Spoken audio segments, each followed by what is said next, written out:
Percepções Proféticas. Uma busca mais profunda é uma série educacional cristã produzida por pastores da Igreja da Verdade em todo o mundo.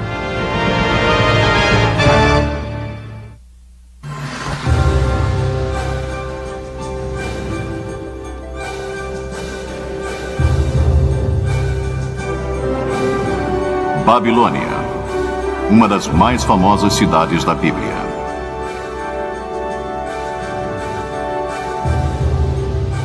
Babilônia, o império que dominou o mundo antigo como centro de comércio, de poder militar, de cultura e religião.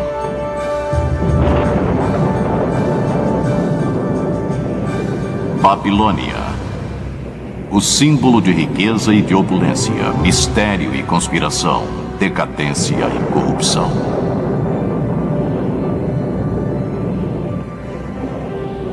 Babilônia, a cidade imperial de Hammurabi e de Nabucodonosor, seu maior rei. Porém, em seu ápice, Babilônia subitamente desmorona numa única noite por decreto do próprio Deus.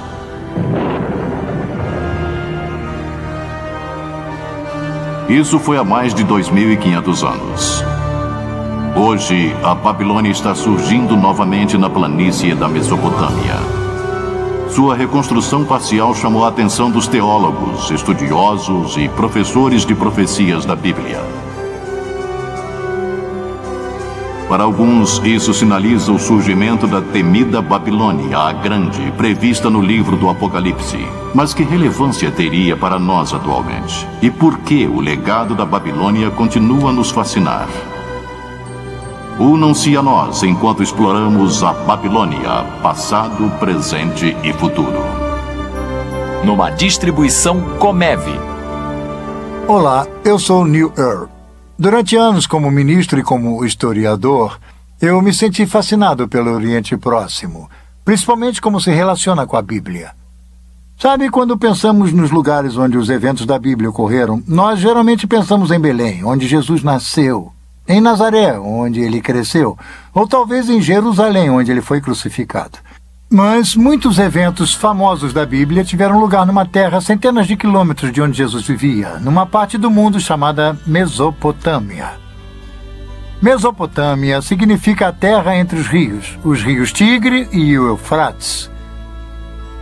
Hoje, muito da antiga Mesopotâmia se encontra nas fronteiras do Iraque moderno.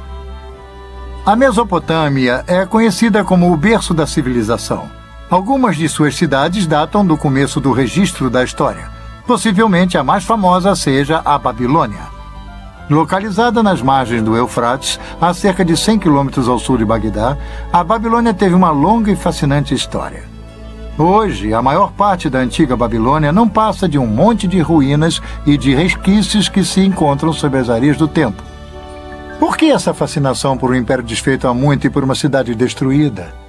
Bem, há uma história intrigante, e ela é contada através de textos históricos e religiosos que foram descobertos pela arqueologia. Tal informação, reunida à da Bíblia, torna a história da antiga Babilônia uma história importante para nós hoje. Porque na Bíblia, a Babilônia é mais do que apenas um lugar no mapa. A Babilônia simboliza uma ideia, uma filosofia, uma forma de pensamento oposto a Deus. Tal ideologia, baseada no raciocínio humano, no orgulho e na arrogância dos homens, com frequência expressa como um materialismo autoindulgente que ainda está presente entre nós. Tal atitude fez com que Deus interviesse nos negócios da antiga Babilônia. E como veremos, os escritores da Bíblia relataram e preservaram a história da antiga Babilônia para nos dar uma percepção de nosso mundo de hoje, e muito além, para o futuro.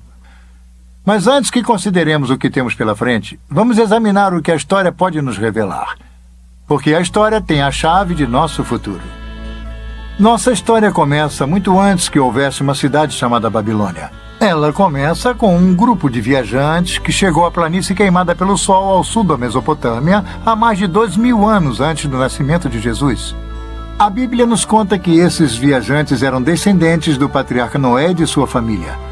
Nas décadas que se seguiram ao Grande Dilúvio, eles migraram para o sul ao longo dos vales do Tigre e do Eufrates.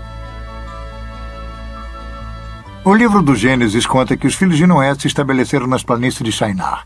Shinar é o nome bíblico da região que foi posteriormente chamada de Babilônia. Hoje é conhecida como o sudeste do Iraque. Deus queria que os filhos de Noé se espalhassem e povoassem a terra. Ao invés disso, desafiadoramente resolveram se unir sob sua própria autoridade. Gênesis 11:4. Eles disseram: venham, edifiquemos uma cidade e uma torre cujo tope chegue até os céus, para que tornemos célebre nosso nome, para que não sejamos espalhados por toda a terra. De acordo com o historiador do século I, Flavius Josephus, o líder dessa gente era Nimrod, o bisneto de Noé. A Bíblia nos conta que Nimrod era um poderoso guerreiro na terra. Sob sua liderança, o povo começou a construir uma grande torre.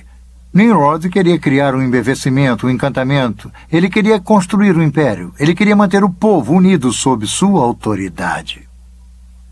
A Torre de Babel, eu acho que ilustra tal propósito com perfeição, porque é exatamente o que eles tentaram fazer. Eles tentaram ser os criadores. Porque quando você para pensar nisso, o Gênesis apresenta a criação em termos de ter sido na forma e na natureza de Deus. E então nos tornamos pequenos criadores. E principalmente em papéis de poder, eles sentiram que haviam se tornado criadores. E se você cria algo e sente que ele é tão superior, que, num certo sentido, você pode quase se ver como sendo uma pessoa destinada, até mesmo divina, como os antigos dirigentes com frequência se viam. Para construir uma torre que chegaria aos céus. Isso não lhe soa familiar? Seria a tentativa antiga da humanidade de atingir o espiritual através do físico. Os artistas ofereceram suas impressões de como essa torre, a famosa Torre de Babel, poderia ter sido. Algumas delas bastante rebuscadas. Provavelmente não passava de um simples monte de tijolos e de terra, não muito diferente das torres mais recentes de templos chamadas ziggurats. Os ziggurats são quadrados na base, com lados inclinados em degraus chegando em cima de um relicário. A planície de Shinar é plana. Uma construção de 30 e poucos metros pode ser vista a quilômetros de distância. A torre medieval de Samarra, por exemplo, localizada no norte de Bagdá, é um minarete espiral com cerca de 50 metros de altura. Sua proeminência através da região serve como um marco direcional conveniente. Na verdade, alguns viajantes medievais achavam que ela fosse a Torre de Babel. A Bíblia nos diz que Deus permitiu que os construtores trabalhassem na torre por uns tempos. Depois ele interveio. Gênesis 11, 5 e 9. E então desceu o Senhor para ver a cidade e a torre que os filhos dos homens edificavam, e disse: eis que o poro é um, e todos têm a mesma linguagem. Isto é apenas o começo. Agora não haverá restrição para tudo que intentam fazer. Vinde, desçamos e confundamos ali a sua linguagem, para que um não entenda a linguagem de outro. Destarte o Senhor os dispersou dali pela superfície da terra, e cessaram de edificar a cidade. E chamou-se-lhe por isso o nome de Babel, porque ali confundiu o Senhor a linguagem de toda a terra, e dali os dispersou por toda a superfície dela. Num ato súbito, Deus confundiu a linguagem do povo.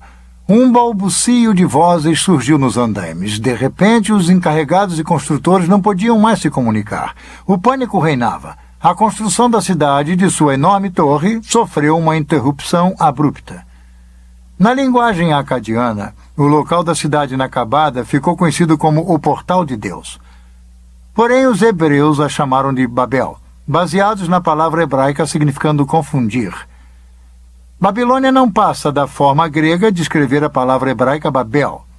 De qualquer maneira, Babilônia e Babel são a mesma coisa. E Babilônia se referia à região centralizada em torno da cidade. A história da Torre de Babel foi criada para nos ensinar uma importante lição. A tolerância de Deus pelo orgulho e rebeldia aos humanos tem limite. E logo no início vemos Babilônia como se tornando o símbolo da oposição a Deus. O orgulho humano é um tema consistente sempre que a Bíblia menciona a Babilônia. Os sonhos grandiosos dos construtores da Torre de Babel criam um marco histórico importante. Nos dá nosso primeiro vislumbre de uma civilização organizada contra Deus. A Torre de Babel foi a primeira intervenção de Deus na história da Babilônia. e não seria a última. Mais de 2 séculos se passaram. Então encontramos a Babilônia reemergindo no cenário mundial, dessa vez com os amoritas. Eles criaram uma dinastia por volta de 2000 anos antes de Cristo. Os historiadores a chamam do Velho Império Babilônico. O mais famoso rei desse império foi um dirigente chamado Hammurabi. Hammurabi seja talvez mais conhecido por seu conjunto de leis que foram preservadas até hoje, o famoso Código de Hammurabi, um dos primeiros sistemas legais estruturados da história. As leis estão inscritas num pilar negro de diorito polido com mais de 2 metros de altura. Ele está cercado por um baixo relevo apresentando Hammurabi de pé diante da deusa do sol Shamash, deusa da justiça. O pilar possui mais de 4.000 linhas de escrita cuneiforme na língua acadiana, contendo 300 disposições legais. Elas cobrem negócios, crime, disputas familiares, interesses agrícolas e outros assuntos. Embora o código invoque punições graves, ele trouxe ordem e legalidade a uma terra onde o crime e a desordem há muito reinavam. A punição era veloz e certeira. Sob o domínio de Hammurabi, Babilônia conseguiu a supremacia militar na Mesopotâmia. Ele construiu um império de poder inigualável. Se estendia desde o Golfo Pérsico até os confins superiores do rio Tigre. A Babilônia se tornou um centro literário e cultural de destaque, a capital intelectual da Mesopotâmia. A civilização babilônica era altamente avançada. Textos matemáticos e astronômicos revelam que os antigos babilônicos criaram a hora de 60 minutos e o círculo de 360 graus. Hammurabi aumentou o reinado babilônico não apenas por conquistas, mas também através do comércio. A Babilônia ficava no entroncamento do comércio e da comunicação mundial. Caravanas traziam produtos raros e exóticos de locais distantes, cravos, originários das Ilhas Malucas ou das Ilhas das Especiarias da longínqua Indonésia, estavam dentre as muitas iguarias que eram importadas. A sedução da troca e do comércio, unida à religião, como iremos ver, sempre foi a chave para o sucesso e a dominância do sistema babilônico. A Babilônia, com seu nome original significando Portal de Deus, era um proeminente centro religioso e ostentava alguns dos mais ousados templos do mundo antigo. Como a maioria dos povos antigos, os babilônios adoravam muitos deuses. Sua religião se concentralizava na idolatria. Eles temiam as forças da natureza nos desertos ressequidos da Mesopotâmia. A linha entre a sobrevivência e a prosperidade era, na verdade, muito tênue. Chuvas demasiadas ou escassas demais poderiam acabar com todo o suprimento de alimento do ano. Os babilônios adoravam várias divindades, buscando nelas piedade e proteção, realizando intrincados e, às vezes, assustadores rituais. Os deuses precisavam ser aplacados. No mundo antigo, quem controlava a religião controlava as pessoas.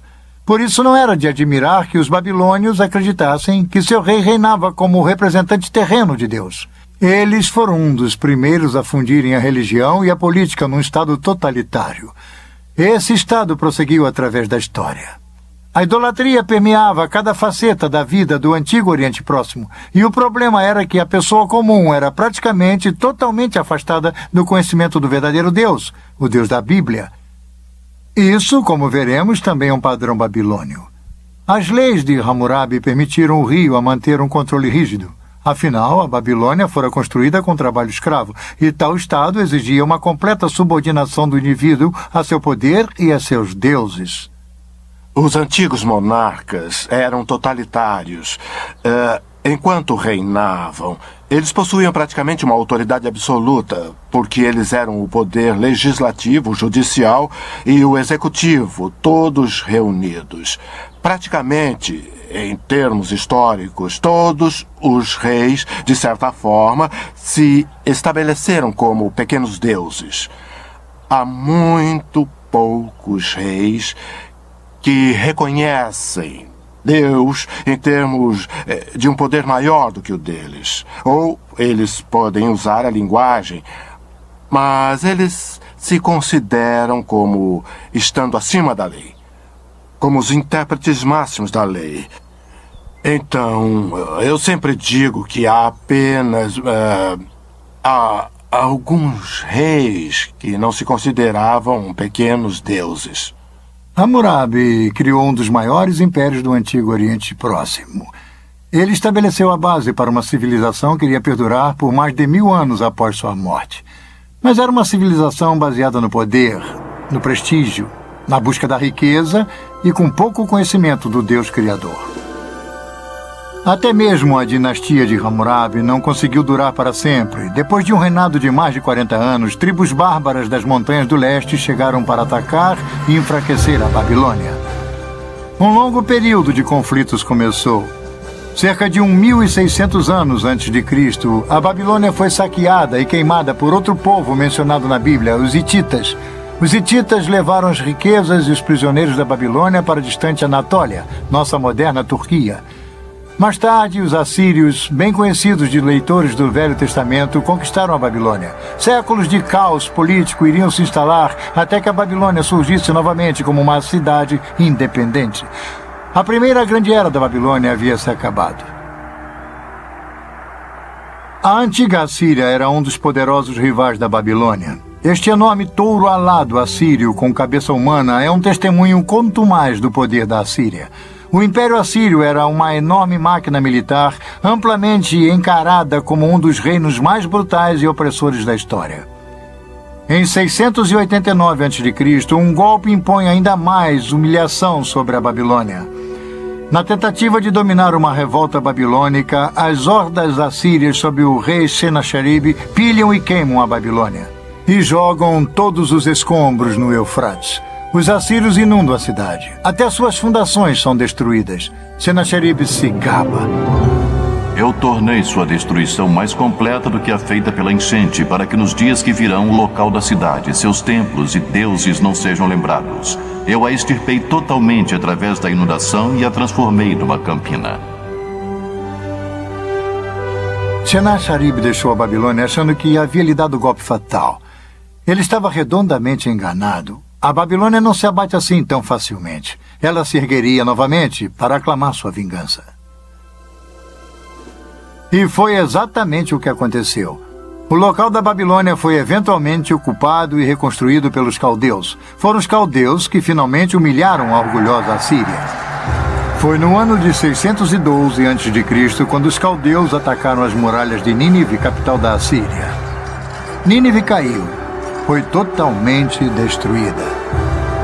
Hoje, as ruínas de Nínive atestam a destruição quase total da antiga cidade. O desaparecimento de Nínive foi tão completo que só foi redescoberta há 150 anos. O poder da Assíria havia sido domado, mas sob os caldeus, Babilônia estava de volta com sua vingança. E aí está uma grande chave para a história e a profecia bíblica. A Babilônia. Esta grande cidade, este grande inimigo simbólico de Deus, emerge repetidamente do abismo da destruição. Ela reaparece sempre nos diversos estágios da história, influenciando o curso da civilização. A queda assíria deixou um vácuo que tanto o Egito quanto a Babilônia procuraram preencher. 1000 anos após a Era de Ouro de Hammurabi, a Babilônia finalmente tinha a chance de reganhar a proeminência e o prestígio que um dia foram seus. E estávamos no verão de 605 a.C. Forças babilônias bem armadas realizaram um ataque rápido e decisivo contra os egípcios. Suas forças se confrontaram em Caxemir, ao norte da Assíria. A batalha custou ao Egito seu controle do Oriente Médio. Agora, quase um milênio após Hammurabi, a Babilônia mais uma vez mantinha um poder indiscutível no Antigo Oriente Próximo. Sim, a Babilônia estava de volta. Mas será que uma Babilônia ressurgente, reconstruída, poderia evitar a sorte que havia assolado a cidade de Nimrod e o império de Hammurabi? Somente o tempo iria dizer.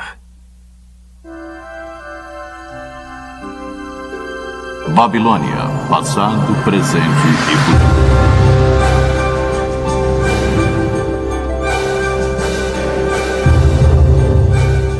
O exército egípcio do faraó Nexo II se defrontou com a Babilônia em 605 a.C. em Caxemir, no rio Eufrates. O combate foi acirrado. As perdas egípcias foram estarrecedoras. A batalha custou aos egípcios seu controle do Oriente Médio. O general que despachou os egípcios era um príncipe coroado caldeu de 25 anos. Ele mais tarde se tornaria o maior rei da Babilônia, o legendário Nabucodonosor. A Babilônia chegaria ao ápice de sua glória sob o poder desse dirigente. Nimrod, Hammurabi e agora Nabucodonosor. O Velho Testamento treme ao ouvir seu nome. Sob seu reinado, a Babilônia se tornou a metrópole mais poderosa de seu tempo. Invejada, temida tanto por amigos quanto inimigos. Nabucodonosor, o rei, pelo que podemos dizer, é um composto de vários aspectos de seres humanos. Ele é poderoso e cruel quando ele precisa ser. Ele também aparece como um ser humano que tem dúvidas, perguntas.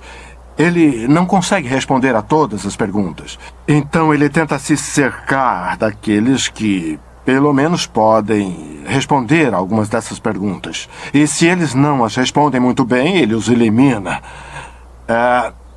E isso é verdade com relação a vários déspotas orientais.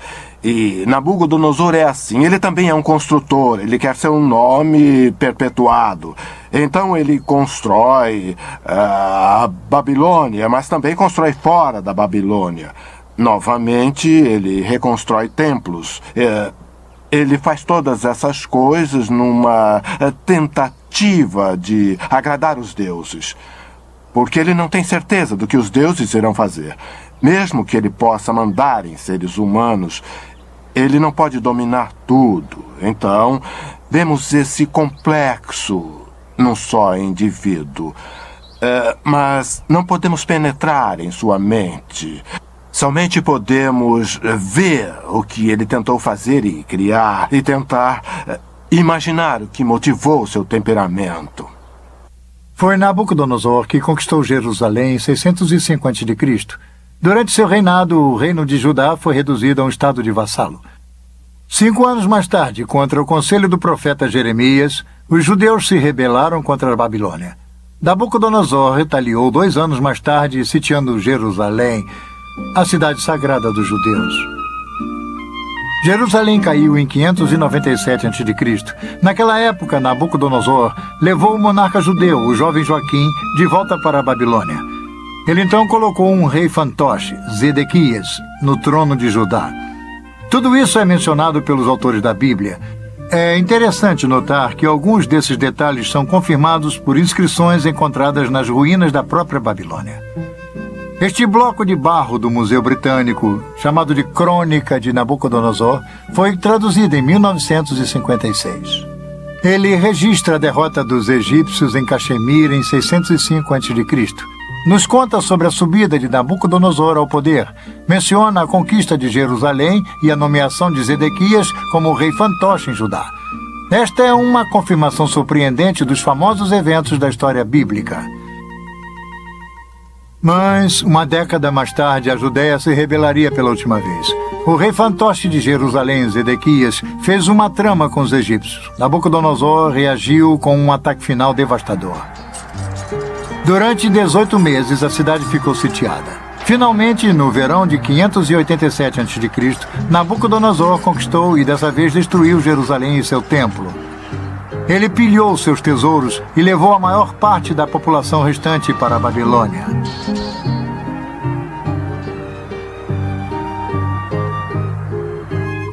O reino da Judéia deixou de existir.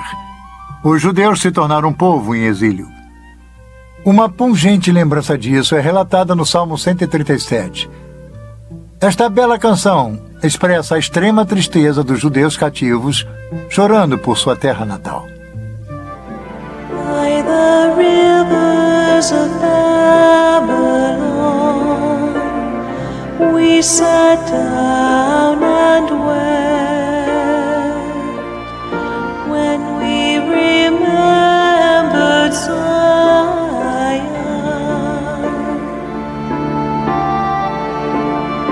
If I forget you, O Jerusalem, may my right hand forget its king.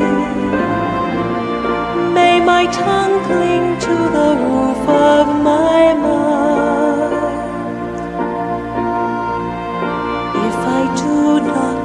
remember you.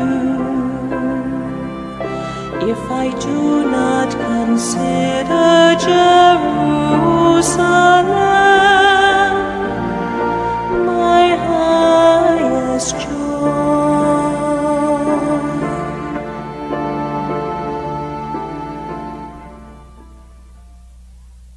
Babilônia estava no auge de sua glória quando os exilados judeus chegaram. Os cativos da Babilônia ficaram pasmos quando a viram.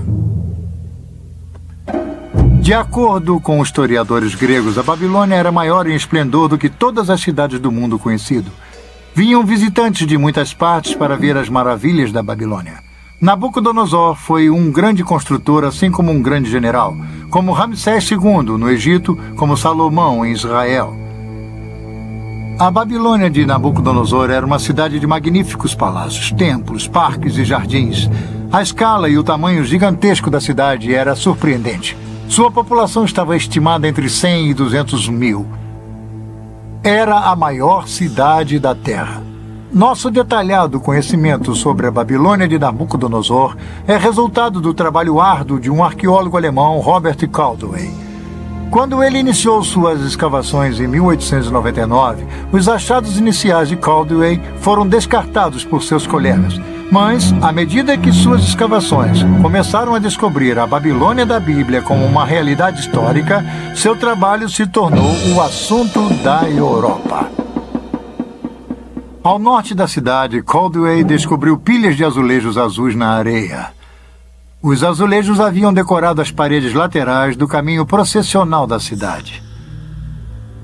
O tijolo era o material padrão usado pelos babilônios para construir. Caldwell enviou os tijolos de volta para a Alemanha para identificação e para montagem. Os resultados foram surpreendentes. Aqui no Museu Pergamon, em Berlim, estão os tijolos originais da época de Nabucodonosor, todos montados. Esses magníficos leões, por exemplo, eram um símbolo da deusa Istar, uma das maiores divindades da Babilônia. Havia 120 desses leões ladeando o caminho para o enorme portão de Istar.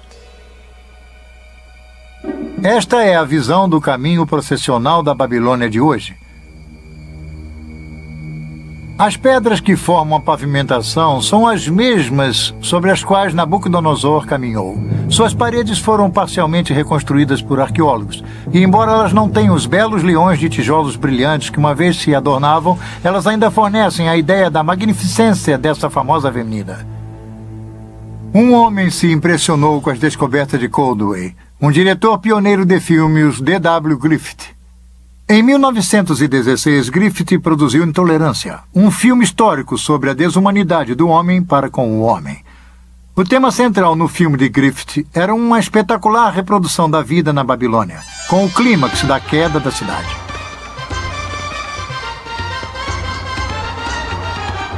No filme, Griffith traz de forma mágica para a tela a magnificência e a grandiosidade da Babilônia de Nabucodonosor. Uma cidade que havia sido enterrada durante 25 séculos. Quando usamos a expressão esplendor pagão, ela poderia ter sido criada para a antiga Babilônia. Griffith mostra uma Babilônia de um grande esplendor arquitetônico. Uma Babilônia repleta de vida e de vitalidade. Suas ruas fervilhavam com mercadores, cartomantes, músicos ambulantes, agiotas, soldados, prostitutas, representantes dos governos, banqueiros e escravos. Griffith ofereceu ao público uma primeira visão do poder e da magnificência da Babilônia em seus dias de glória, assim como incrível ganância e sensualidade na cidade. A Babilônia de Nabucodonosor tornaria pequenas muitas de nossas modernas cidades por seu tamanho e esplendor. Vamos conhecer sua imensa escala. A Babilônia tinha um formato quase quadrado, dividido ao meio pelo rio Eufrates. A cidade foi construída com precisão. Suas ruas retas e largas cruzavam umas às outras em ângulos retos, como a maioria das cidades de hoje. A Babilônia estava cercada por uma muralha defensiva dupla, circundada por um fosso. Era a cidade mais bem protegida do mundo antigo.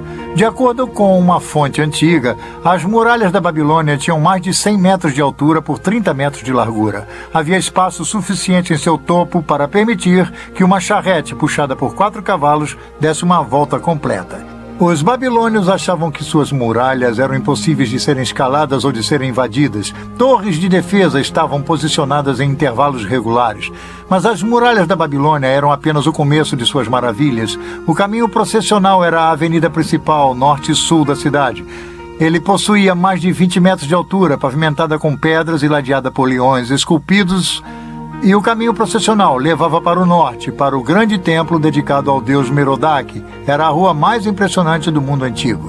Este é o portão de Istar, magnífico e imponente. Era um símbolo arrogante da Babilônia, do rei Nabucodonosor. Este era um dos 8 portões fortificados da antiga cidade. Eles o batizaram em homenagem a Istar, a popular deusa do amor. Como o que fora feito com os tijolos vitrificados do caminho processional, os arqueólogos alemães também enviaram esses tijolos vividamente coloridos aqui para Pergamon e reconstruíram este magnífico portão. O portão de Istar, renomado em todo o mundo, é um símbolo do inigualável poder e força da Babilônia. Por ele passaram os exércitos vitoriosos da poderosa Babilônia quando retornavam de conquistas distantes. O verdadeiro portão de Istar está em Berlim. Turistas podem ver na Babilônia uma réplica com a metade do tamanho. Na entrada deste sírio foi construído pelo governo iraquiano. Não muito distante do portão de Istar, Nabucodonosor construiu um magnífico palácio. Este palácio continha 4 grandes pátios cercados por muitos apartamentos e suítes. A sala do trono de Nabucodonosor dava diretamente para o sul do pátio central. O orgulhoso Nabucodonosor chamava seu palácio de a maravilha da humanidade, o centro da terra, a residência brilhante e a morada da majestade. Essa reconstrução moderna nos dá uma ligeira ideia de como era o palácio na época de Nabucodonosor. Tijolos modernos, gravados com o nome Saddam Hussein, estão em cima dos tijolos antigos que tinham a marca do rei Nabucodonosor.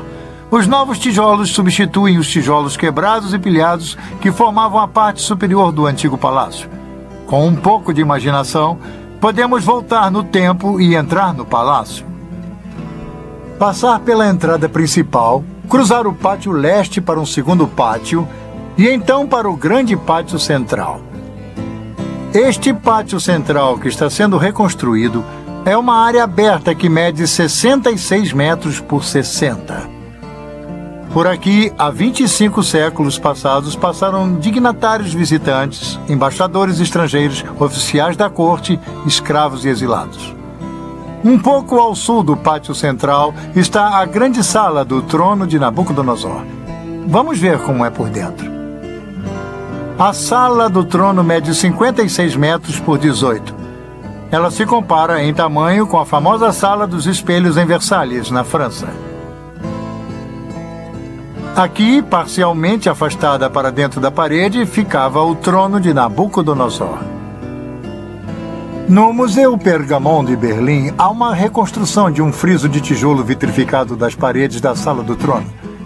Ela nos dá uma ideia da magnificência da arquitetura e da decoração do Palácio Real em seus dias de glória. Que lugar ele deve ter sido? O efeito devia ser surpreendente. E aí está a questão. A obra pública de Nabucodonosor foi realizada para gravar a glória de Babilônia e de seus deuses na mente de todos. Ligeiramente a oeste do palácio, ao longo do rio Eufrates, estão os famosos Jardins Suspensos da Babilônia, uma das 7 maravilhas do mundo antigo. Diz-se que Nabucodonosor construiu o Jardim Suspenso, na verdade, um jardim em terraços para agradar sua esposa favorita. Essa jovem rainha, desacostumada com o calor da baixa planície da Mesopotâmia, sentia a falta do frescor das montanhas e das florestas de sua terra natal. Muitos arqueólogos acreditavam que os jardins suspensos estariam situados perto do portão de Istar. E foi lá, no canto nordeste do palácio, perto do portão Istar, que o professor Caldwell havia descoberto uma estrutura incomum. Era uma cripta subterrânea consistindo de uma série de 14 cofres em arcas. Perto havia um poço singular com 3 vãos. Caldwell e outros arqueólogos concluíram que os cofres foram construídos para suportar um peso enorme, possivelmente as fundações para a construção dos jardins suspensos. Mas hoje em dia, muitos arqueólogos acreditam que as câmaras fechadas serviam como depósito e complexo administrativo. Os jardins, então, teriam, de forma mais lógica, sido construídos do outro lado do palácio, mais perto do rio. Imaginem o que era. A Babilônia estava em seu zênite. Suas muralhas altas mostravam brasões com os símbolos coloridos de um grande império. Babilônia era impressionante, mas também era notória por sua decadência e por sua sensualidade. Afastada do verdadeiro Deus, viciada ao comércio e à idolatria, a decadência mora e a corrupção em Babilônia chegaram a um tal nível que ela se tornou conhecida como o Poço do Vício. Essa seria uma distinção e tanto, principalmente com o clima licencioso que dominava o antigo Oriente Próximo. Novamente vemos a Babilônia como um símbolo de tudo que é oposto aos caminhos de Deus. Obcecado por seus prazeres malévolos e repleto de orgulho por seus grandes feitos, o povo da Babilônia, assim como seu rei, se encaminharam para o seu dia de ajuste de contas. É fácil ver como as pessoas podiam ser seduzidas pela riqueza, poder e pela visível sensualidade da Babilônia de Nabucodonosor. Através da riqueza e das atrações comerciais da Babilônia, o povo do Antigo Oriente Próximo era atraído a servir aos deuses da Babilônia, Merodach e Istar. Como veremos a seguir, a cidade da Babilônia, conforme descrita no livro do Apocalipse, também é uma mistura de idolatria e poder comercial. Outro marco dominante da Babilônia de Nabucodonosor era uma torre de 7 estágios ou um ziggurat. Esta grande edificação julga-se ter sido construída no local da Torre de Babel original, feita por Nimrod. O ziggurat estava localizado a cerca de 800 metros ao sul do Palácio Real. Com quase 100 metros de altura, tinha mais ou menos a mesma altura que a Estátua da Liberdade no porto de Nova York. Os babilônios a chamavam de Etemenanque, a casa da fundação dos céus e da terra. Ela possuía em seu topo um templo coberto com tijolos brilhantes azuis. Nabucodonosor se gabava: eu ergui o pináculo da torre de estágios para que seu topo rivalize com os céus. A atitude de Nimrod estava viva e presente. Nada mais resta do ziggurat hoje em dia, somente os resquícios de tijolos de sua base. A torre foi há muito tempo pilhada em seus tijolos e agora é simplesmente um buraco no chão. Oposto ao ziggurat havia um enorme templo, o Templo de Merodach. Ele abrigava uma grande estátua de Merodach que diz-se era feita com 22 toneladas de ouro. Ele era comumente chamado de Bel, significando Senhor. Do relicário de Merodach, Nabucodonosor espalhou o conhecimento de Bel através do Antigo Oriente Próximo. Este é um dos motivos pelo qual o profeta Jeremias cita Merodach numa profecia que predizia a queda da Babilônia. Jeremias 52. A Babilônia será tomada, Bel está confundido e Merodach abatido. Cobertas de vergonha estão as suas imagens e seus ídolos tremem de terror. Porque do norte subiu contra ela uma nação que tornará deserta a sua terra e não haverá quem nela habite. Assim, os homens como os animais fugiram e se foram. A Babilônia parecia inexpugnável. Seu poder e sua riqueza dominavam o Antigo Oriente Próximo, mas igualmente sua crueldade e sua luxuriante idolatria. Como vimos na Torre de Babel, Deus não tolera para sempre o orgulho e a arrogância dos humanos. Em sua piedade, Deus tentou avisar Nabucodonosor. O rei começou a ter sonhos perturbadores, mas eram sonhos de aviso do próprio Deus Criador. Nabucodonosor não sabia o que estava acontecendo, nem ninguém em sua corte, a não ser uma pessoa, um jovem judeu cativo, um homem de Deus chamado Daniel. Babilônia, passado, presente e futuro.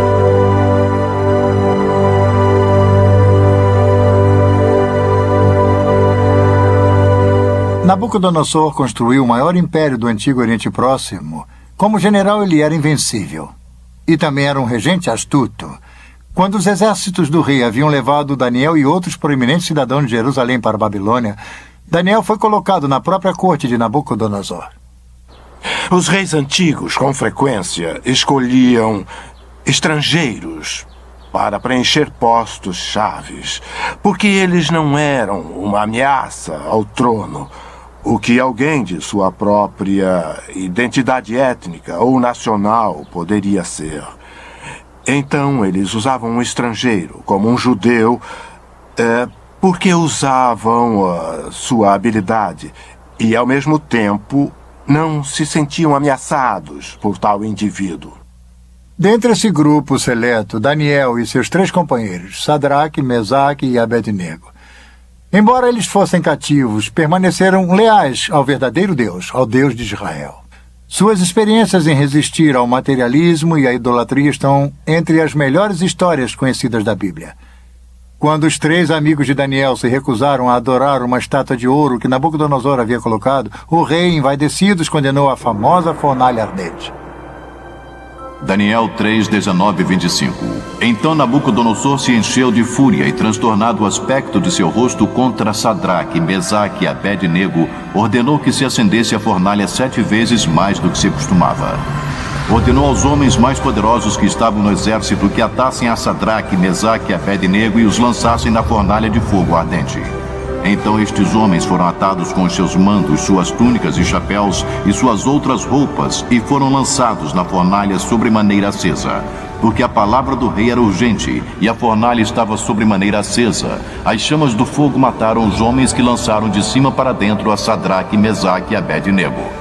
Estes 3 homens caíram atados dentro da fornalha sobremaneira acesa. Então o rei Nabucodonosor se espantou e se levantou depressa e disse a seus conselheiros: Não lançamos nós 3 homens atados dentro do fogo? Responderam ao rei: É verdade, ó rei. E ele tornou e disse: Eu, porém, vejo 4 homens soltos que andam passeando dentro do fogo sem nenhum dano, e o aspecto do quarto é semelhante a um filho dos deuses. Para ganhar vantagem, Nabucodonosor chamou Sadraque, Mesaque e Abednego para ficarem ao seu lado.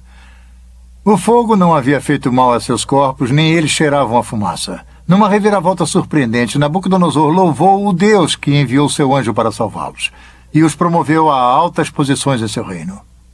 A relação entre Daniel e Nabucodonosor era de fato estranha. De um lado havia Nabucodonosor, rei pagão do mundo conhecido, cujos feitos ousados se baseavam na força militar e no trabalho escravo. Do outro, um jovem escravo judeu, trazido de sua terra natal para a Babilônia. Um servo do verdadeiro Deus e, apesar disso, leal a seu rei. Nabucodonosor é apresentado como sendo, pelo menos no livro de Daniel, relativamente simpático ao Deus de Israel e ao Deus de Daniel.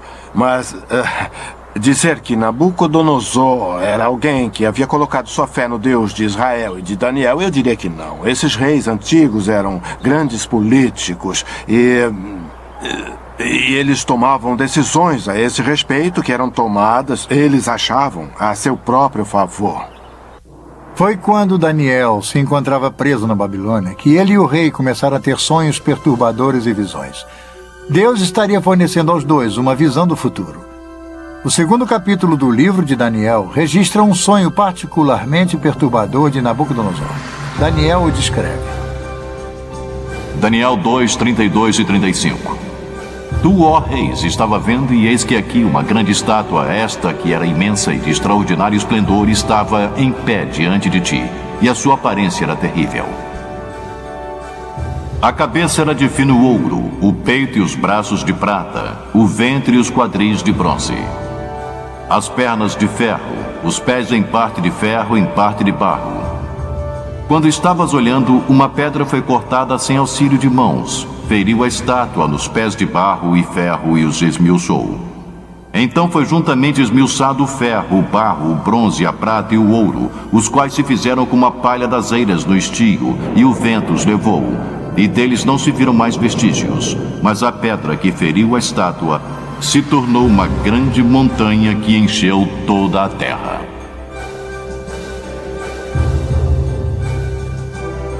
Não foi à toa que este sonho perturbou Nabucodonosor. Daniel disse ao rei o que havia visto e lhe fez uma interpretação, uma revelação do próprio Deus. A cabeça de ouro era o império de Nabucodonosor. A prata, o bronze e o ferro e parte de barro e ferro da estátua representavam os reinos sucessivos, Cada um deles era inferior ao outro. A pedra simbolizava o justo reino de Deus, o Deus não visto que determina o destino de todos os reinos, inclusive o de Nabucodonosor. Quando Nabucodonosor soube da interpretação, se prostrou diante de Daniel e novamente louvou o Deus de Israel. Mas a velha arrogância em breve voltaria. O livro de Daniel retrata Nabucodonosor sob molde de muitos ditadores que vimos passar pelo curso da história. Era orgulhoso e dado a ataques de raiva. Controlava um grande império, mas não conseguia se controlar. Daniel avisou a Nabucodonosor que Deus, que controlava todos os reinos da terra, o humilharia gravemente se não mudasse o seu comportamento.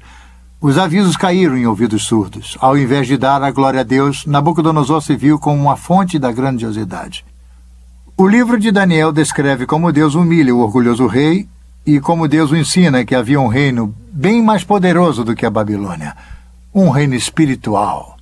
O reino de Deus. Um dia, ao caminhar no teto de seu palácio, Nabucodonosor, do alto de sua grandiosidade, olha para a cidade. Ele não pôde evitar e se gabou. Daniel 4, 30, 31 e 33. Não é esta grande Babilônia que eu edifiquei para a casa real com meu grandioso poder e para a glória da minha majestade? Falava ainda o rei quando desceu uma voz do céu. A ti se diz, ó rei Nabucodonosor, já passou de ti o reino. No mesmo instante se cumpriu a palavra sobre Nabucodonosor e foi expulso de entre os homens e passou a comer erva com os bois. O seu corpo foi molhado do orvalho do céu até que lhe cresceram os cabelos como as penas da águia e as suas unhas como as das aves.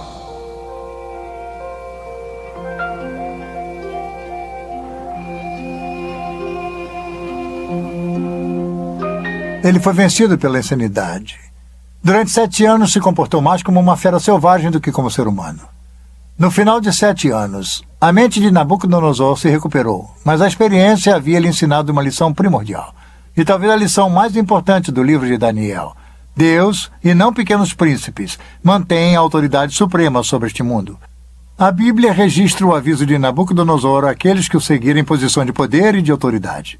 Quer fosse num gabinete ou numa sala de reuniões, seus conselhos deveriam ser seguidos por todos nós.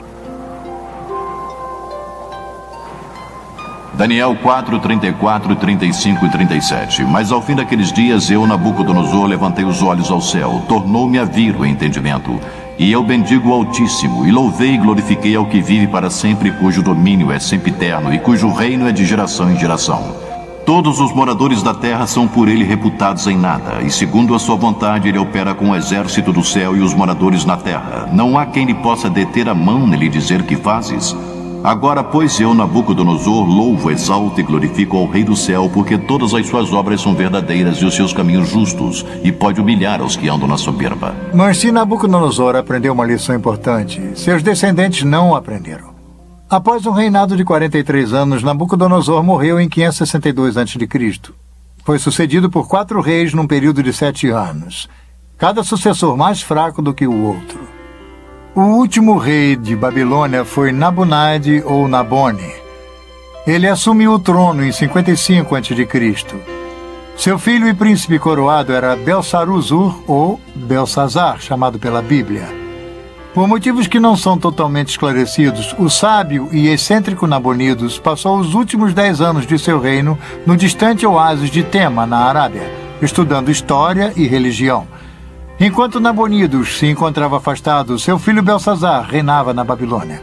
Agora temos um fascinante relato detetivesco da Bíblia. Durante séculos, o nome de Belsazar não foi encontrado em outro lugar a não ser no livro de Daniel. Os historiadores citavam Nabonidos como sendo o último rei da Babilônia, mas nada de Belsazar. Não é de admirar que alguns céticos tenham rejeitado as declarações de Daniel sobre Belsazar, rotulando-as de ficção, ou um dos erros históricos da Bíblia. Porém, em 1854, vários pequenos cilindros de barro apareceram. Eles foram encontrados aqui, em Ur, na Mesopotâmia. Tinham inscrições com relatos da reconstrução de um zigurates pelo rei Nabonidos.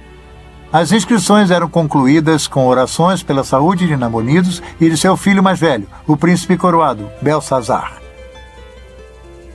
E quanto a mim, Nabônidos, o rei da Babilônia, proteja-me de pecar contra qualquer divindade exaltada e me conceda uma vida longa, e no coração de Belsazar, meu filho primogênito, crie o temor pela exaltação da divindade.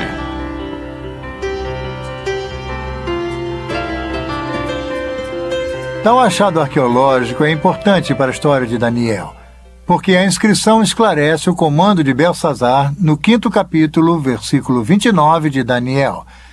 É aí que Belsazar proclama Daniel como o terceiro maior regente do reino. Nabonidos era o primeiro, Belsazar o segundo e Daniel o terceiro. Este é um exemplo notável da precisão da Bíblia. Foi durante o reino de Belsazar que Deus deu a seu profeta Daniel outra importante visão. Novamente, ele avistou um quadro profético. Daniel viu uma sucessão de impérios que iriam controlar o antigo Oriente Próximo a partir de seus dias.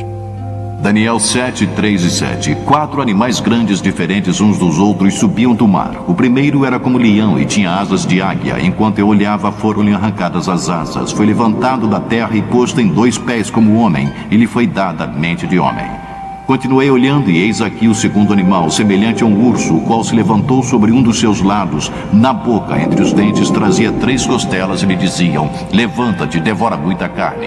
Depois disto, continuei olhando, e eis aqui outro, semelhante a um leopardo, e tinha nas costas 4 asas de ave. Tinha também este animal 4 cabeças, e foi-lhe dado domínio. Depois disto, eu continuava olhando nas visões da noite, e eis aqui o 4º animal, terrível, espantoso e sobremodo forte, o qual tinha grandes dentes de ferro. Para nós que vivemos no século XX, a descrição de feras estranhas pode parecer curiosa ou bizarra, mas para os antigos, criaturas que pareciam mistura de feras eram bem mais familiares. Surge então um ponto importante para entender a profecia. Alguns intérpretes bíblicos cometem o erro de tentar explicar o simbolismo bíblico sem referência ao background histórico do livro.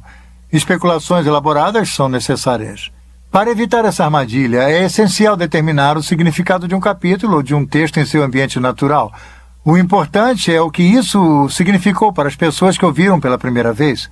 Este é um princípio sólido para um bom estudo bíblico. Para as pessoas do tempo de Daniel, animais compostos tinham um significado. Vivendo e trabalhando na Babilônia, Daniel via essas descrições todos os dias.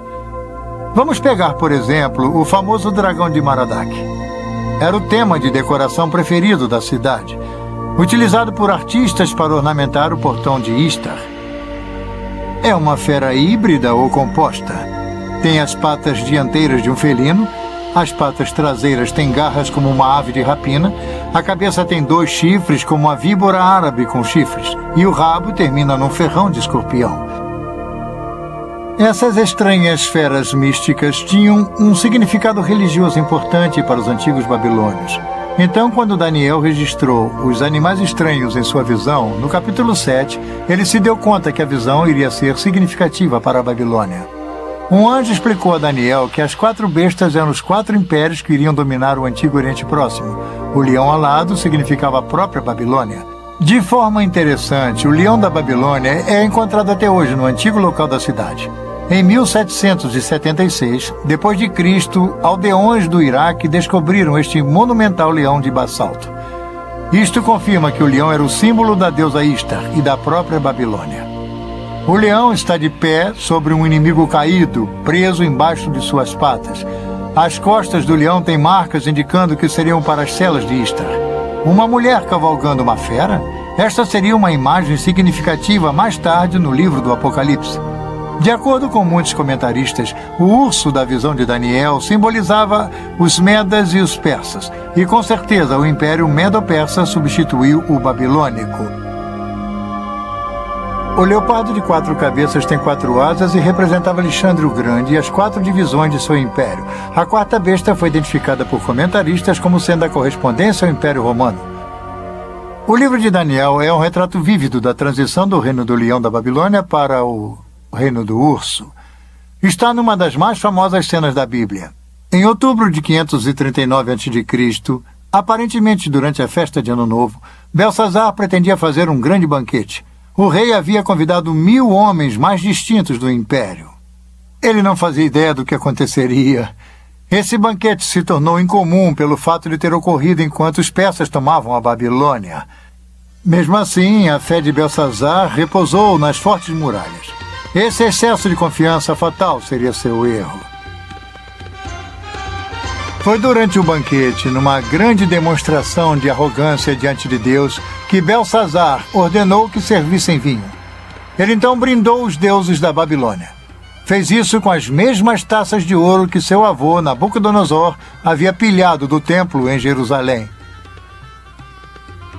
Repentinamente, um fato estranho e aterrorizador ocorreu, bem aqui na sala do trono de Belsazar. Uma misteriosa mão desencarnada apareceu do nada e começou a escrever em letras brilhantes na parede do rei.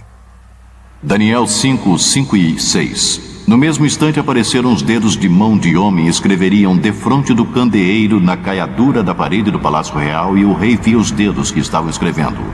Então se mudou o semblante do rei e os seus pensamentos o turbaram. Então entraram todos os sábios do rei, mas não puderam ler a escritura nem fazer saber ao rei a sua interpretação.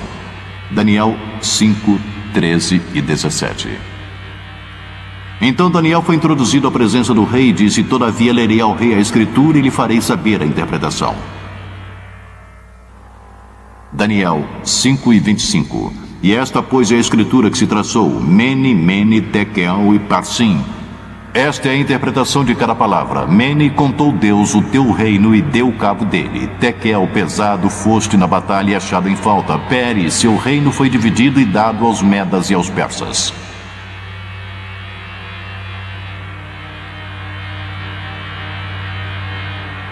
Literalmente, as palavras Mene, Tekel e Peres eram os nomes de pesos comuns babilônicos.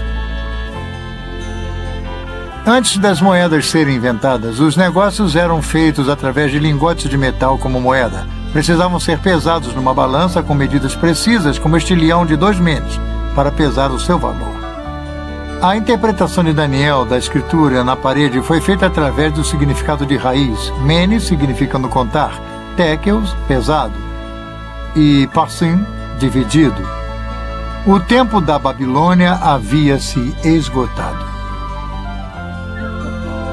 Conforme relata a Bíblia, naquela mesma noite, enquanto o escrito brilhava na parede, os exércitos de Ciro o Grande já entravam na cidade. As muralhas poderosas da Babilônia e suas fortificações imensas não puderam impedir sua queda, uma queda decretada por Deus. O profeta Isaías nos dá informações sobre o rei Ciro e seu papel na queda da Babilônia. Isaías 45, 1 e 3. Assim diz o Senhor ao seu ungido, a Crio, a quem tomo pela mão direita para bater as nações ante sua face e descingir os lombos dos reis, para abrir diante dele as portas que não se fecharão. Eu irei adiante de ti, endireitarei os caminhos tortuosos, quebrarei as portas de bronze e despedaçarei as trancas de ferro. E dar-te-ei os tesouros escondidos e as riquezas encobertas, para que saibas que eu sou o Senhor, o Deus de Israel, que te chama pelo teu nome.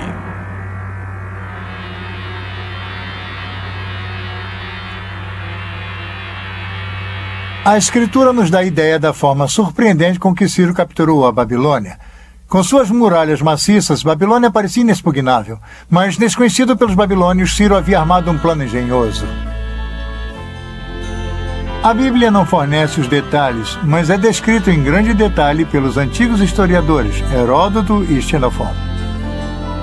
Enquanto Belsazar festejava, tropas persas estavam ocupadas rio acima, desviando o curso do rio Eufrates. O rio normalmente fluía por baixo dos portões maciços e entrava pela cidade. Aí os persas cavaram um canal. Isso redirecionou o rio para um velho leito. O Eufrates começou a ficar mais baixo, permitindo que os persas atravessassem por baixo dos portões e entrassem na Babilônia.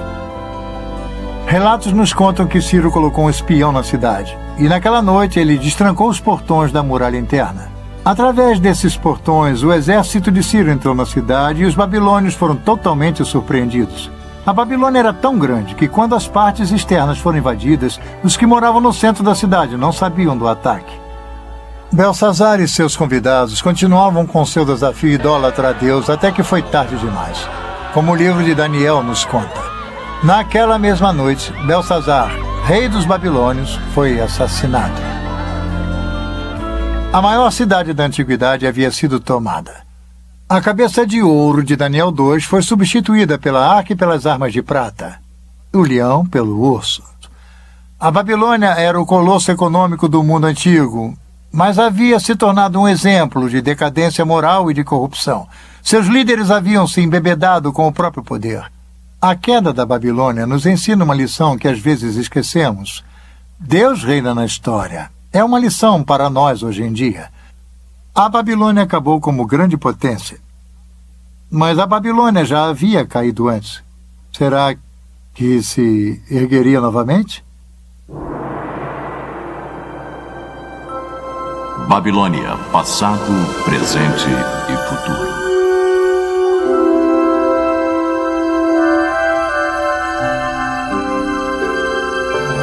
Nós seguimos a ascensão e queda da Babilônia, desde Nimrod a Belsazar. Belsazar foi o último rei da Babilônia, mas a cidade em si continuou sob domínio dos persas.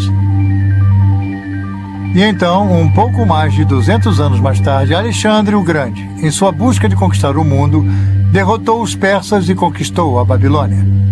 Alexandre estava enfeitiçado pela ideia da Babilônia. O pensamento de que todo o mundo poderia ser unificado sob uma civilização, uma cidade, um homem. Mas os sonhos de Alexandre de uma unidade mundial morreram com ele na Babilônia em 323 a.C., no próprio trono de Nabucodonosor. Nos anos que se seguiram, a cidade começou a se deteriorar.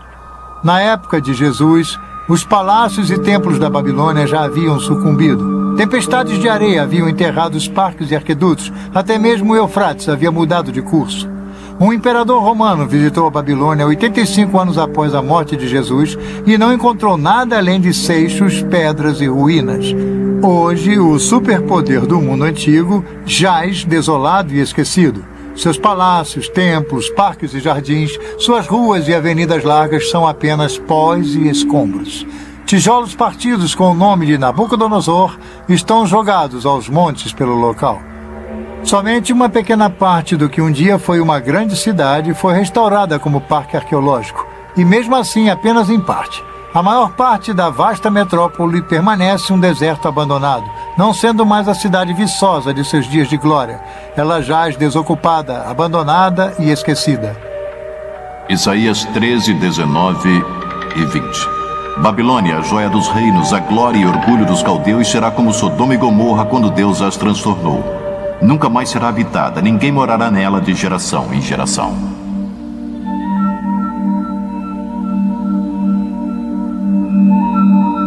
O escrito na parede havia previsto o final da Babilônia como uma cidade desenvolvida, mas não seria o final da Babilônia como uma ideia. Até mesmo Alexandre o Grande ficou seduzido pelo legado, e quando chegamos ao Novo Testamento, encontramos que a Babilônia se torna mais do que uma mera localidade geográfica. A Babilônia simboliza uma ideologia, uma atitude, a epígrafe de uma civilização organizada em oposição a Deus. Eu descreveria a Babilônia como sendo uma cidade que simboliza em escritura aquela na qual haveria o auge do poder humano e como ele reina, conquista e tudo mais através da história. Mas, em resumo, como seus regentes eram corruptos, ela, na verdade, tem o que merece no curso da história humana, porque aqueles que a governaram se consideravam pequenos deuses. Aí é que está a questão. Em todas as épocas, o povo de Deus viveu em meio a uma Babilônia espiritual, um mundo sem Deus. Em tal mundo, um mundo em busca do físico e do material, motivado pelo lucro, pouco se tem pensado ao reino espiritual, ao reino de Deus. Isso seria, como vimos, o padrão babilônico. E, nesse sentido, a Babilônia continua presente. Quando o Novo Testamento quer retratar o mal e o desafio a Deus até suas últimas consequências, usa a expressão que agora podemos muito bem relacionar a Babilônia a Grande. A expressão é encontrada no último livro da Bíblia, o misterioso Apocalipse ou o livro das profecias. O Apocalipse foi escrito sob uma notável visão de Deus dada a um homem chamado João. Sua visão é com frequência considerada uma das partes da Bíblia mais difíceis de ser entendidas. Está repleta de estranhas imagens, visões e sons, e uma das mais conhecidas seria a dos misteriosos 4 cavaleiros. Nós geralmente chamamos o Apocalipse de exemplo da literatura apocalíptica. E por isso queremos dizer que há uma espécie de literatura no século I. E também existe antes e depois desse século, mas seu lugar comum é o século I, que possui certas características e muitas são encontradas no livro do Apocalipse. Algumas delas incluem visões. Em outras palavras, alguém tem uma visão e registra o que viu, e a visão pode ser uma visão do que está acontecendo no céu, ou uma visão do futuro, ou as duas coisas.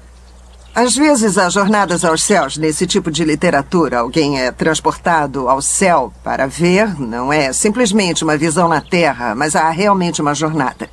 Algumas das outras características que seriam típicas da literatura apocalíptica incluem bastante simbolismos, e o simbolismo pode ser de vários tipos.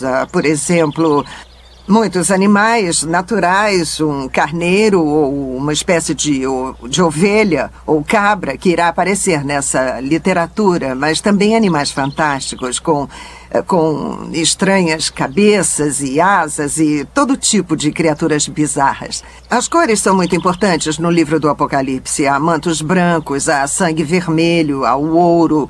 Então, você sente todo um visual, há um sentido bastante dramático, mas as cores são simbólicas. Os números também são importantes para a literatura apocalíptica. Então, o simbolismo é importante na literatura apocalíptica. É realmente difícil entender o Apocalipse se você não tem algum tipo de arcabouço dos vários livros do Velho Testamento, porque o simbolismo que nele há é retirado dos antigos livros do Velho Testamento. E o contexto, é claro, no livro do Apocalipse, do ponto de vista do autor, é o futuro. Em sua maior parte. Parte dele é histórico, mas parte é o futuro. E ele usa o simbolismo tanto para falar sobre o futuro dos tempos, quanto para o futuro das pessoas e o que irá acontecer. Os escritores apocalípticos ansiavam pela interferência decisiva de Deus na história. João, no livro do Apocalipse, vivia num tempo de perseguição. Os cristãos estavam sendo mortos pelo Estado romano. A grande visão é que Babilônia Grande era um símbolo, um nome para o Império Romano. E se pensar que este livro foi escrito em algum momento do século I, em qualquer lugar que os cristãos vivessem, eles viviam numa realidade dominada por Roma. Roma reinava, controlada por Roma. E, portanto, é muito natural que o poder do mundo fosse simbolizado por um símbolo que vem do próprio passado de Israel, ou seja, a Babilônia Grande. Isso quer dizer, no Velho Testamento, Babilônia é um país de verdade que retira o povo de Israel para o cativeiro. E eu acho que o autor do livro do Apocalipse reaplica, então, o símbolo como um aviso aos cristãos de que Roma de hoje pode oferecer o mesmo tipo de ameaça, talvez não um cativeiro físico, mas pode ser um perigo real para o povo de Deus. Então há uma espécie de recorrência ou uma natureza temporal nesse símbolo. A atitude de Babilônia Grande é atemporal e penetrante. É uma atitude de oposição a Deus e aos ensinamentos de Jesus Cristo. A atitude é insidiosa porque a riqueza e a prosperidade eram atraentes do lado de fora. Por isso, as referências à Babilônia Grande nos capítulos 17 e 18 do livro do Apocalipse têm muita importância para nós hoje. Apocalipse 17, 3 e 4. E vi uma mulher montada numa besta escarlate, besta repleta de nomes de blasfêmia, com 7 cabeças e 10 chifres. Achava-se a mulher vestida de púrpura e de escarlate, adornada de ouro, de pedras preciosas e de pérolas. Na sua fronte estava escrito um nome, mistério, Babilônia a Grande, a mãe das meretrizes e das abominações da terra. Então o anjo me disse, a mulher que viste é a grande cidade que domina sobre os reis da terra.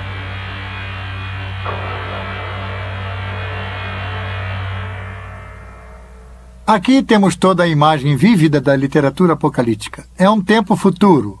Há uma mulher, a besta, as cores brilhantes e o simbolismo. O simbolismo de prostituição. A Bíblia menciona bastante a prostituição. Deus mostra com ela como os indivíduos e as nações são seduzidos pela submissão a ele e à doutrina. No Velho Testamento, a prostituição é uma imagem para a idolatria. Quer dizer, as pessoas se prostituem. O povo de Deus se prostituiu quando não foi fiel a Deus, quando persegue a adoração de um ídolo. E agora a igreja enfrenta o mesmo tipo de ameaça, o abandono de sua verdadeira adoração a Deus por outros tipos de ídolos. Bem, a prostituição é uma imagem sedutora. Alguém, como já disse, os atrai, iludindo-os a seguir seu caminho e a abrir mão de sua lealdade a seu verdadeiro Deus. A Bíblia usa o símbolo da prostituição de duas formas. A prostituição seria adorar falsos deuses. Mas há uma outra forma em que a Bíblia descreve a prostituição, e isso também se refere a outras nações que não sejam Israel. Mas conforme um estudioso do Novo Testamento, George Eldon Ladd, explica, a prostituição também significa a prostituição de tudo para o ganho comercial. A ideia aqui não é de falta de fé espiritual, mas de uma prostituição de tudo para o ganho comercial. Nínive também é descrita como prostituída por causa de sua exibição de poder e de esplendor para zombar e escravizá-los. Ladd, sobre o capítulo 17 do Apocalipse. Aqui, a prostituta seria a Babilônia, o símbolo da civilização humana com toda a sua pompa e circunstância organizada contra Deus, a cidade que tem domínio sobre os reis da terra. Nós seguimos a atração da Babilônia através das escrituras e da história.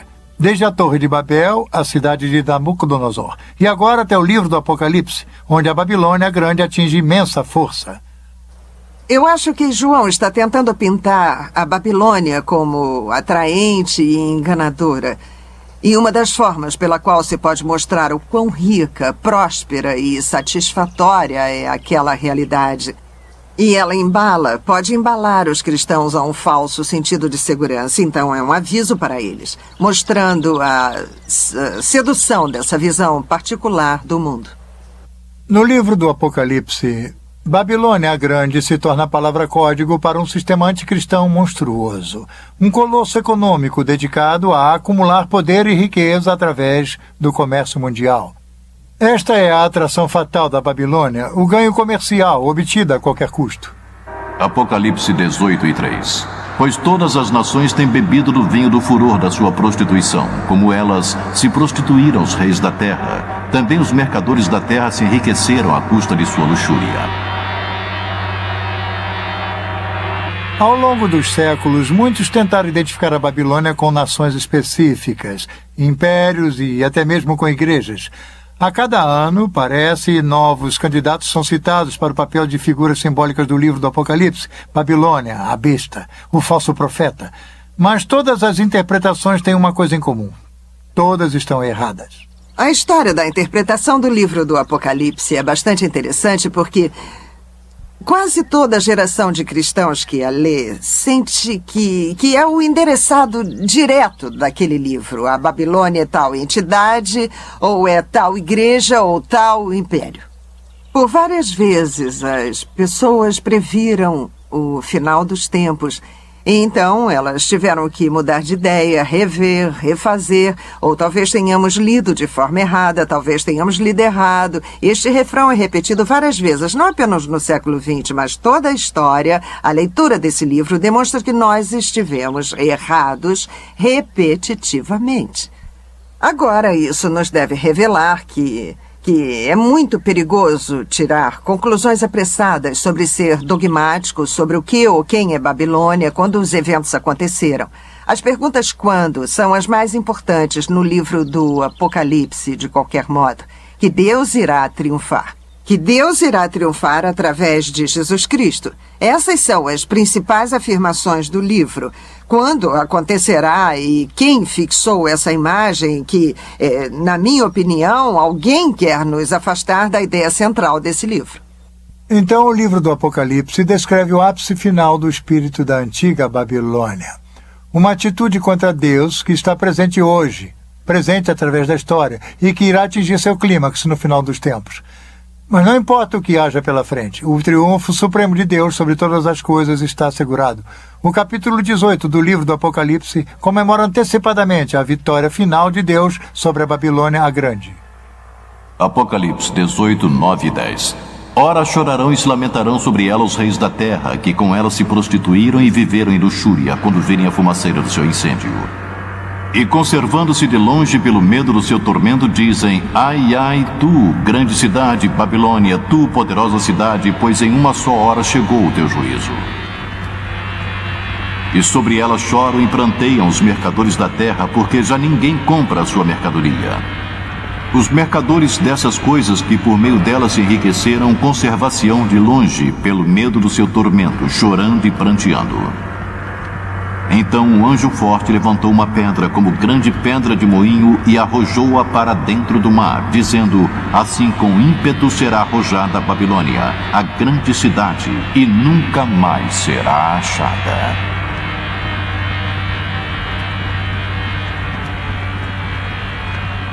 Sim, a história da Babilônia é uma história racional. Aquela velha cidade enterrada na planície da Mesopotâmia se tornou símbolo de uma sociedade dominada pela ganância. Uma sociedade que se afastou cada vez mais do conhecimento de Deus. Isso lhe parece familiar? João descreve um mundo muito parecido ao nosso de hoje em dia. Os mercadores no Antigo Oriente Próximo enriqueceram pela exploração do prazer. Muitos negociantes de hoje em dia fazem a mesma coisa. Negócios e compras geralmente são feitos baseados na ganância, no dinheiro e no poder. Muitos indivíduos se aproveitam do sistema para enriquecer, explorando os jovens, os velhos, os incultos e os desafortunados.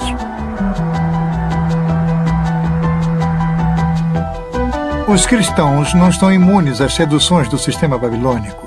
Somos avisados sobre o logro do dinheiro, das riquezas, do poder e do prazer. Nós devemos viver, no entanto, de acordo com os ensinamentos de Jesus. E tais ensinamentos incluem servir, dar e repartir.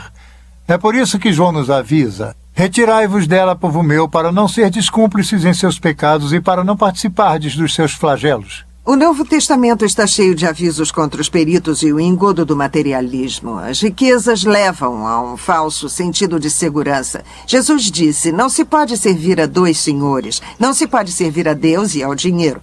E no livro do Apocalipse, é claro, a Babilônia é retratada como extremamente rica. E aí está, Deus ou dinheiro. Então tudo faz parte do quadro, parte das armadilhas, e o tom materialista também faz parte disso. Na sequência de tempo do livro do Apocalipse, Babilônia é destruída. Mas a boa nova é que não é o fim do mundo, não é mesmo? Na visão de João, é o começo do domínio dos santos sobre Jesus Cristo. Então, o Apocalipse oferece esperança. É uma visão de vitória. A vitória de Jesus sobre todos aqueles que se opõem ao reino de Deus. Dizer que o livro do Apocalipse é uma visão da vitória de Jesus Cristo é, na verdade, um ótimo resumo. Se você pensar no ponto de vista do primeiro século, os cristãos e nós hoje em dia, é uma declaração verdadeira de duas formas, que você pode olhar para trás e ver a vitória de Jesus na cruz. Estamos falando da vitória de Jesus sobre os poderes do pecado e da morte. E é precisamente essa vitória que garante a vitória futura e nos dá a esperança para um futuro. Então, sim, uma vitória final de Cristo é uma boa forma de resumir o livro, mas você tem que lembrar que ela começou quando Deus fez aquilo com Cristo na cruz. Nossa história nos levou de Nimrod a Nabucodonosor, ao presente e ao futuro. Nós vimos o legado da Babilônia. Tem sido um padrão familiar que vimos se tecendo ao longo da história. Essa atitude de Babilônia está presente hoje. Então somos desafiados a que reino iremos servir? Ao reino de Deus ou da Babilônia? A Deus ou ao dinheiro? Babilônia a Grande representa o resumo do poder do homem distanciado de Deus. Porém, o reino de Deus é muito mais poderoso. Nosso chamado é para servir a esse reino e ao seu rei, Jesus Cristo. Em suma, este é o único reino que irá perdurar. O poder e a glória de Cristo apenas. Esta é a lição que até mesmo Babilônia a Grande será forçada a aprender.